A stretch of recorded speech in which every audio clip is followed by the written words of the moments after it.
Welcome to the Sales Heroes podcast, where we champion women in sales. I'm Angie. And I'm LaDonna. Today we're diving into time management for sales reps, how to map out your territories, and specific tools you can use effectively. Personal experiences. What have I done? This is such a big topic. I have to take a breath here because I'm like, okay, so we're going to just really walk through today some really strategic, because Angie and I love to share stories and we love to share what we're doing, but we're going to get really strategic today. I think that that's the biggest thing I'm going to say, because we want you to be able to, every territory is a little different. What people sell is different. And Angie and I have both walked through different types of selling in each of our industries. And so we have a broad knowledge of how to map out a territory. So for me, I've used Salesforce. I've used lots of different CRMs. Currently, I use a CRM that was built for our company, and it works really, really great. It's really specific. So I feel like for me, using a CRM, using Constant Contact to stay in touch with my customers, using personal emails on top of Constant Contact. I don't just inundate my clients with Constant Contact, but I'll do a good weekly newsletter. And right now, my husband and I are working on kind of the marriage of his company and my company together to send those newsletters out, because we have 10 different manufacturers that we represent. He represents 9, I represent 1. And that's a lot of really cool products. So we're kind of working on streamlining that, and we need to use technology to do that. So those are kind of some of the things that I'm walking through currently. And then the marriage of technology with front-facing sales. And so that's a lot of what we're going to dive into today. Yeah, I'm so excited about this. I mean, a lot of questions that we do get asked from people is, I'm new to sales, or I'm revamping my sales journey. I want to be successful. Where do I even start? So this is the one. If you're driving, you're going to want to re-listen to this, because we're going to have some tips and tricks that you're going to want to write down. We're going to have some acronyms you're going to want to know. And obviously everything's Googleable. We always encourage that. Technology is your friend. So covering I cover a specific account list across 3 states, and it can be extremely challenging because I don't reside in any of the states where my prospects and customers are. So making sure that I'm organized and structured and utilizing proper time management, it's completely crucial for me meeting targets and maintaining productivity. So I personally use an A.B.C method. Don't panic. We're going to tell you about all this stuff later. I use an A.B.C method, which is a really popular technique for sales, because you can prioritize your account list and organize it based on the value and potential of each account, which is really, really helpful. It's a simple and effective tool. So I also use a good old-fashioned Excel spreadsheet, can kind of create a CRM in that if you don't have a Salesforce tool. So yeah, excited to get in. Yeah, and I'm currently remapping my territory because I have so many accounts on my account list. So I acquired a territory that was relatively established 2 years ago. My personal goal is to double what had been done here prior. And when you come into a territory, you will shake some things loose. Things will, you'll lose some accounts from just who maybe had a relationship with the prior rep. The time from when the prior time can cause constraints for an account if there's no rep in place for a little bit of time. So I'm at the point now, 2 years in, that I kind of know I know what was going to shake loose. I know what is there now. And so I'm reevaluating my account list. I'm looking at who is actually providing fruit for me now. And because I call on 3 very different segments. So I call on architect and design, and that's really strong relationship based. It's a lot of spending time with people, building relationships, being proactive and engaged in industry events and the industries that support that client, because that's less a direct sell. That's more relationship building and being a service provider for selections for product for commercial spaces. I also then call on dealers who purchase my product, also relationship driven, but oftentimes more transactional is in there. And then end use is another segment I call on, which is more transactional. So I'm actually looking at my territory, looking at all 3 segments and doing a deduct backward, because right now I'm I have a lot of accounts, but I'm not going deep and wide in my accounts. And so I want to drive stronger relationships, especially in like the Portland metro for me, because that's new. I've worked in this field for 30 years, but I've never worked in the Portland metro. I've always had outlying as a part of my territory. So because I'm working in the Portland metro, I want to build stronger, viable relationships. And so instead of being spread so far out, I want to go a little smaller and wider in each of those accounts. And so that's where I'm kind of looking at a deduct backward. I have a total number I aspire to hit. And then I take each of those segments, I break it down into a set amount of accounts in those segments. And then I do kind of practical math. Like, what am I doing now in this account? How practical is it for me to get that account from, let's say, 100,000 to 250,000? So I can do the math backward to hit those millions, because I sell multiple millions and I want to do even more multiple millions. Good job. So Good job. yeah. So I mean, what's going to drive that total, and how can I be the best instead of too little to too many? I think that's and then that's where the importance of time management falls in. So Ange, let's chat a little bit about time management. Yeah, time management is crucial for success. And if you're reading any kind of books right now that are around time management, they say we all have 24 hours in a day. It's what we do with it that is setting us apart from other people, right? So I want to talk really quickly about the pitfalls, and then I'll have you address kind of the solutions around time management. So common pitfalls to not having effective time management are definitely balancing multiple tasks, interruptions, procrastination, ineffective scheduling, and lack of prioritization.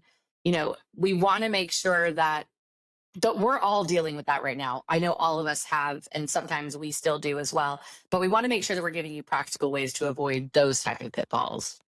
Yeah, for sure. Solutions to these can be to prioritize tasks, set goals, utilize daily planning, minimize those interruptions, use technology to help you break down tasks, avoid multitasking, delegate when you can, review and pivot daily, and the big one, learn to say no. And I'm going to talk about this because I have always, until probably the last 5 years, I have not been a strong boundary setter. I want to say yes to everyone. I want everyone to feel good about things. I want everyone to feel included. And so I had to really get clear on my priorities. And in doing that, I had to get clear on what my personal mission, vision, and values was. Not my company's, but mine personally. What is, like, I know what my mission, vision, and values are. I know who I'm working for. I know what I'm working toward. I have a strong vision board. I know what I can do when I get to the number that I aspire to get to with my company, and it changes lives. It changes my lives. It changes the amount of tithe I can give to my church. It changes the amount of blessing I can give when I see someone in need. It changes the amount I can do for my grandchildren. I mean, it's all the things, right? It's all the things that my value proposition led to in my life. And in order to do that, I have to say no to things. I can't be the yes person. I have to be clear on my priorities and always be reevaluating, always be kind of praying about what that looks like and asking for God's hand in all of that. And in doing that, it's very easy for me. It used to be very challenging for me to say no. It is very easy for me to say no now. Sometimes I'll say yes, and then I'll even have to retract. Wait a minute.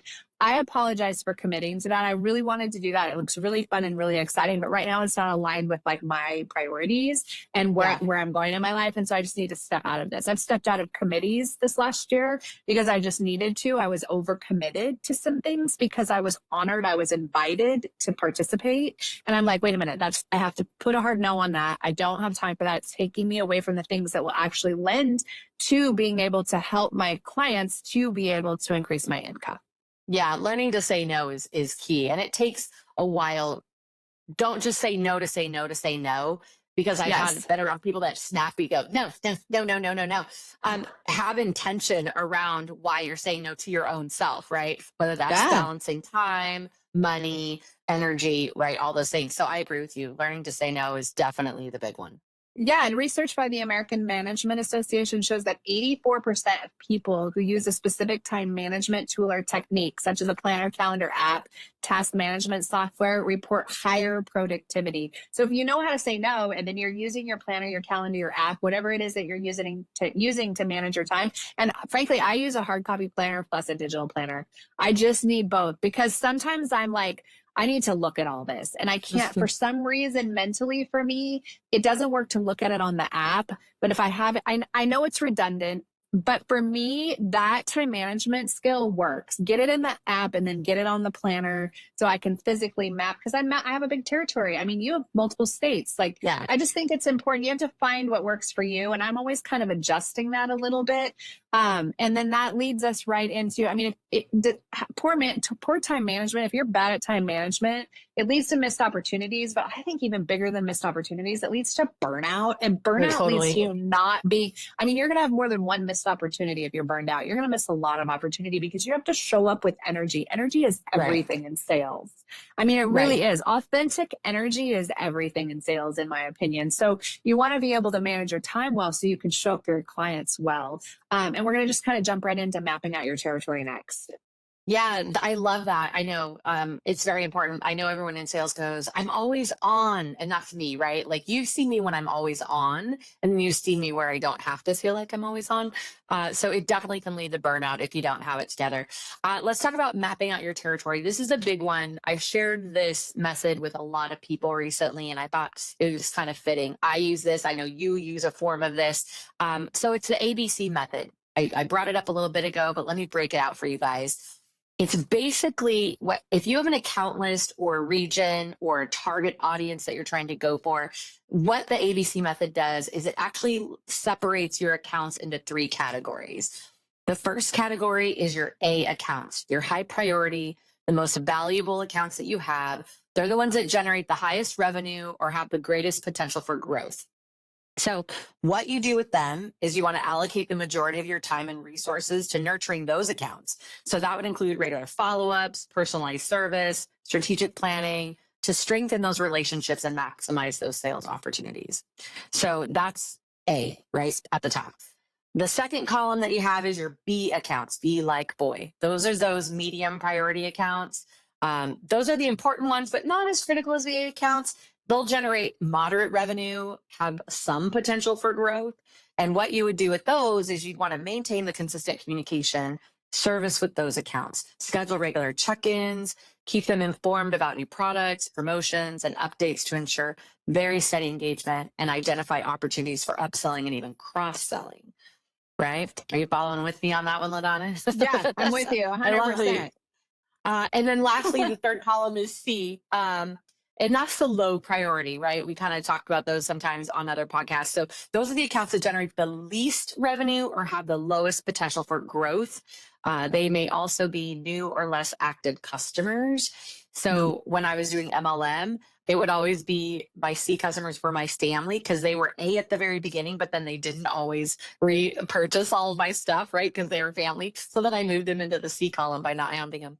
But with the C column customers, those are the ones that you want to automate interactions where possible. So utilizing email campaigns, marketing automation tools to maintain that based engagement, that's important. You want to monitor those accounts for any signs of increased activity or potential, but invest minimal time compared to the A and B accounts. So that's basically, that is the ABC method. So steps to effectively map out your sales territory. So if you're saying, well, that might not, ABC might not really apply to me or what I cover, then you want to do three things. You want to research and do analysis on your customer, your prospect, your region, your target product, your any of those things, right? Understanding the demographic and needs of your specific territory, your sales. What are you hired to do? What are you hired to cover? Who are you hired to sell to? The second thing you want to do is segmentation, breaking down your territory into manageable segments. We've talked about that before. And then prioritization, identifying high potential areas and accounts. And then we utilizing the tools for territory mapping can be Google Maps, Salesforce, other organizational tools like that. Yeah, really powerful. Utilizing resources like the local business journals. Like for me, the Portland Business Journal is a great, I subscribe to that because it's a great place for me to kind of see who's doing what in each of the segments. It keeps me informed about industry trends and key players in my territory, engaging in conversations with other key sales reps that are doing what you're doing, maybe sidelined to you, not maybe the exact same product, but like I have great relationships with tile reps, great relationships, things that I don't sell, but are selling to the same client base. Just really engage in conversation about that, and you'll get valuable insights and valuable strategies. When I first took this territory over, a couple years ago, the Portland Metro, I mean, I saw who was doing the work and I watched and I'm like, oop, aligned, oop, aligned. Like you can see who you're aligned with, right? You can get a feel for someone's authenticity and whether they're going to be someone you jive with. And if they are, then go out to coffee and hang out. And I mean, spend time. I did that. Hey, I need your help. I'm new. I'll help you wherever I can. And that worked really naturally and authentically for me, was those conversations. You can leverage software. Like for me, there's Construct Connect and there's multiple others. Our company has one, so I can send it to a person that manages that and just say, hey, this is what I'm looking for. I want to know where are the leads coming, where are the specified work, where is the specified work coming from right now? What contractors are working on this? What architects and designs are working right now in this territory? So that I can get detailed project information and leads. Teach a class or volunteer to like stay connected with fresh perspectives in emerging trends. Like I was invited. I have a friend that I used to sell to who is an architect. She teaches at the University of Oregon. She's like, can you come in next week and teach a materials class? Absolutely. So I was in front of a class of multiple architects that are students that are becoming architects, interior designers, and they wanted to learn specifically about products. And so I did a general topic about the products that I sell, because not just mine, but like what's out there in the industry. Attending industry events to network and gather valuable market intelligence, and then also discuss real life, like examples with those friends. Like what are your friends in the industry doing to map out their territories? Like for me, it's using the business journal, using my friends to really be able to put specific, I mean, I have a business plan. I write a business plan at the beginning of the year. I did it with another company I was with. I'm not tasked with doing it with the company that I am in now, but because it worked so well for me for 7 years in that job, I carried that forward with me. That's something that came forward with me. So I write a business plan at the beginning of the year, and then quarterly I review the business plan and I make adjustments on that business plan. So that's a piece of my mapping. And then it makes it really easy the next year to rewrite my business plan, because I look at what was working, what wasn't working, and who's carrying forward with me and where I need to add for growth. So that's kind of some things that I'm doing. I love Like, that. I what are love some? that you are totally open to going in and talking to some students. I think that's important. And I love the collaboration. We talk about that all the time too on SalesHeroes. You know, sales is an individual sport, but you also are part of teams, not just teams in your own organization, but teams within other companies. And so getting the intel from other people, other vendors, other competitors, other people in the field that are selling to your customers, if you're not selling to them yet, you can learn a lot from that, you know, just listening to some of those people. Let's talk about some market trends and how we would adjust our territory based on some market conditions. And I know that there's tools out there that can help you, but I think from a very high level perspective, right, it's definitely important to pay attention to your market. We are in an election year this year. So all of us that are in sales, I don't care what product you're selling, you're probably feeling stressed out and a little challenged, because a lot of companies and people are leery about spending money. They're not sure where the economy is going to go. So we're all in those kind of moments together. So paying attention to trends is important. So one, Thank you for saying that. Yeah. I'm sorry to interrupt, but I want to thank Yeah. you for saying that, because it's a common thing that we're hearing from management down, but we don't often talk about as salespeople. And so I want to give you permission to have those conversations. Like with peers, with friends, because that is real every time. But I think sometimes we get siloed and then we're out here feeling like, oh my gosh, I'm losing. And that's not necessarily what's happening. It's the state of of the world, and because sales is affected by what's happening in the world, those things really do play a big role. Yeah, absolutely. And that's why it's important to adjust to market trends, right? Like we saw this with COVID. You had restaurants gearing up for conference, SEC conference games. And then all of a sudden COVID shutdown hits and they're stuck with all this food and drinks, right? So it's important for us to pay attention to that. So how do we do that? We analyze data. That's first and foremost, review market trends related to you and sales performances regularly using the analytics to spot demand shifts and emerging markets. This comes into the technology piece. If you're not tapped into technology and you're in sales, you got to get plugged in. Monitor your competitors, track their movements, their market shares change, adjust the focused bases on competitors' gains and losses. So if you have a huge competitor you're up against all the time, are they all winning or are they kind of losing? Because then if they're kind of losing, your company selling the exact type of product, you're probably going to follow that same trend, right? You want to engage your customers. That's very helpful in helping with trends and learning about that, is gather this feedback from them on their needs and what market trends they're dealing with, right? They're the ones that are going to be spending the money. So using the CRM tools and insights to understand their behavior is a big deal. To your point, LaDonna, reassessing goals, right? You were saying how you're going to go back and you're reevaluating what your plan is and pivoting halfway through the year. So reassessing your goals, adjusting your sales targets to match what the current reality is. So this comes back to forecasting today, halfway through the year 2024. In an election market, all of us have a number to hit. Are we still calling the same number to close at the end of the year that we did at the beginning of the year? Probably not. It depends on your pipeline for the second half of the year and how your sales have been going. So you might need to readjust those because you want to set realistic quotas based on the updated opportunities that you have. Prioritize your accounts. We talked to that with the A.B.C method. Focus on your high revenue potential areas. Allocate more resources to the key opportunities and always stay flexible. We talk about that too. Be ready to adjust quickly as new information comes to you.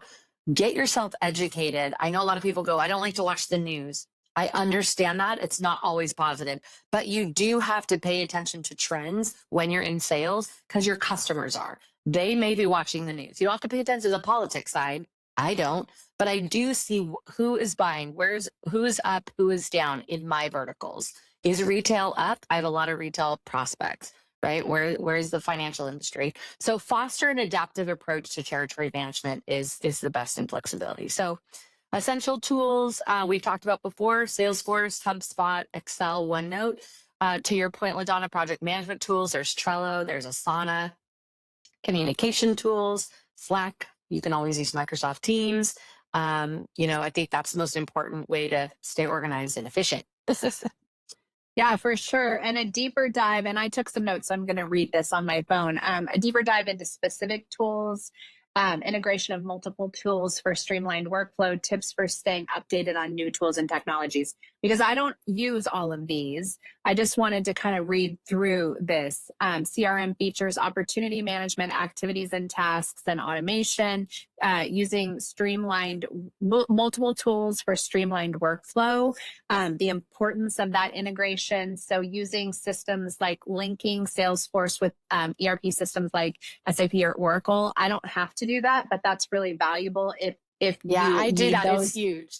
Okay, You can okay. utilize So, LinkedIn, and then LinkedIn has a plugin called Sales Navigator, right? And then Sales Navigator can plug into your Salesforce. So if I'm researching someone on LinkedIn, I go to Sales Navigator to look up who are they also connected to, and then that can feed right into my Sales Force to pull up opportunity data. So check with your company. If you're a smaller organization, these might not be beneficial for you. If you're mom and pop, but these are LinkedIn and Sales Nav are really helpful. okay, awesome. And then tips for staying updated on new tools and technologies is always used, can always be learning, right? So Trailhead Salesforce's own learning platform is available. Webinars and conferences are available. Again, re-reference to like industry resources. Make sure that you're reading blogs and newsletter for your industry specific. I mean, I think the biggest thing is like professional development, getting certified if there's certifications that you want that will enhance your tools, networking. In conclusion to that, it's really an emphasis on integration. There's so much available with AI. We did a small blip on AI on a past SalesHeroes episode, and it's just, I mean, there's so much free learning. Don't get caught in the learning bubble and then not get out of it. But I mean, if you can utilize these things to really make yourself more efficient, it's really important. Yeah, I agree. So some tips to stay on track, when you're setting realistic goals and tracking your progress. I don't know if you've even heard of this, LaDonna, but it's the SMART goals plan. So this is actually really cool. SMART. What does that stand for? Specific, measurable, achievable, relevant, and time bound. So on specific, you're clearly defining your objectives, right? And I want to increase my sales by 15% in Q3. Great. Make it very specific. On M for measurable, you want to use quantifiable metrics like revenue or new clients. I want 5 net new logo clients by the end of Q3, right?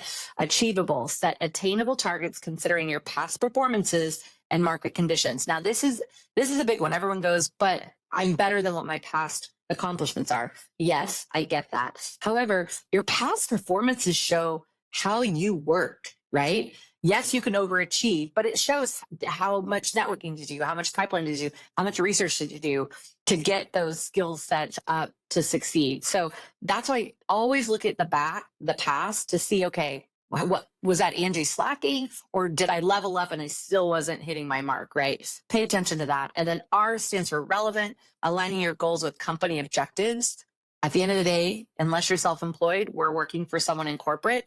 They have their own objectives and we personally do. And then time bound, set your deadlines, right? You want to gain 10 new clients by the end of the month. Give yourself that goal. So I think along with that on tracking your progress, seek out feedback.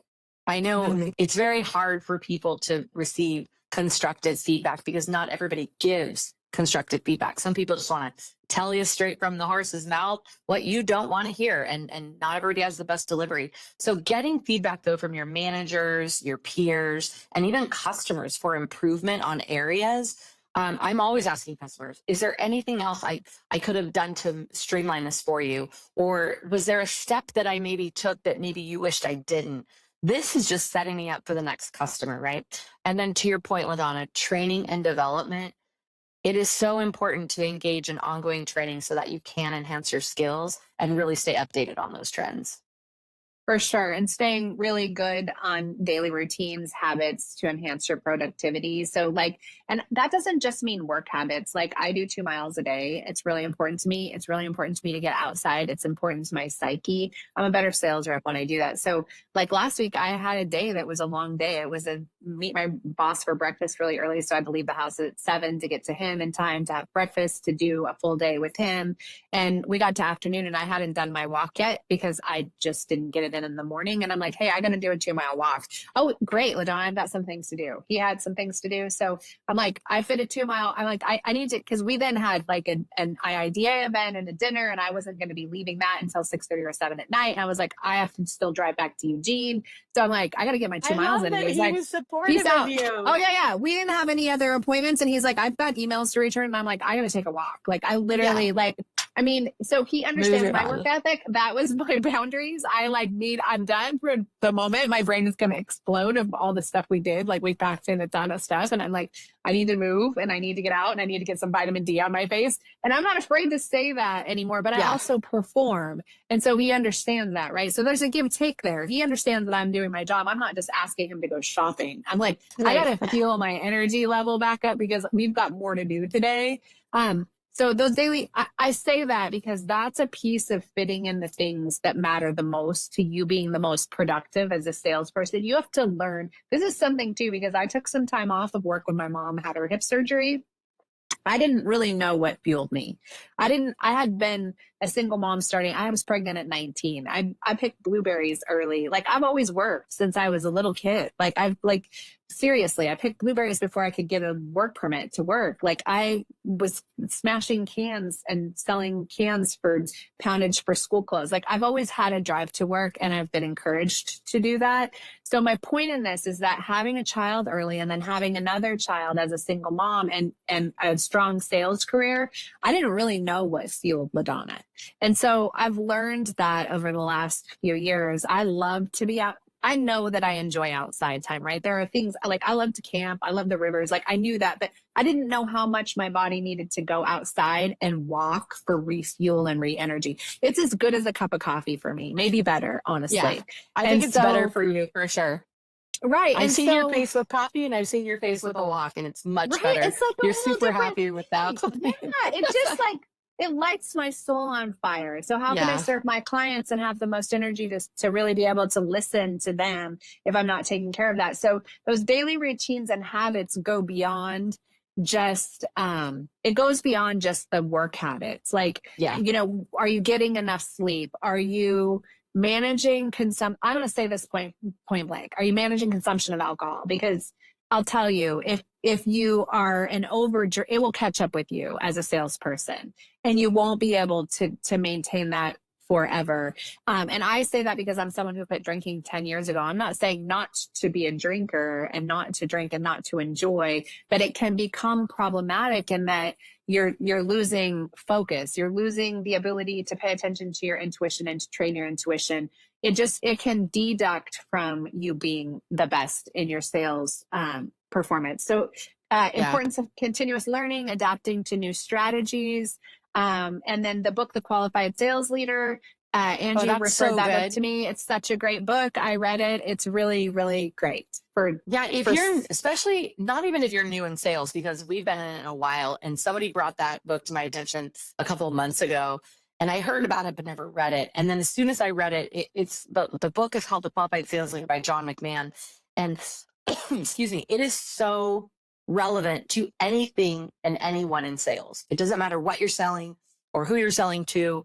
This book is the one. If you're in sales, read it. I guarantee you're going to get a lot of takeaways out of it. Mm-hmm. I know we covered a lot in this specific episode, but we wanted to make sure that we gave you guys some of the tools that we are using. Like we're successful in our track here. It's taken us a lot of trial and error. And these are some of the methods that we're using to have good time management and really map out our territories to be effective. Yeah, for sure.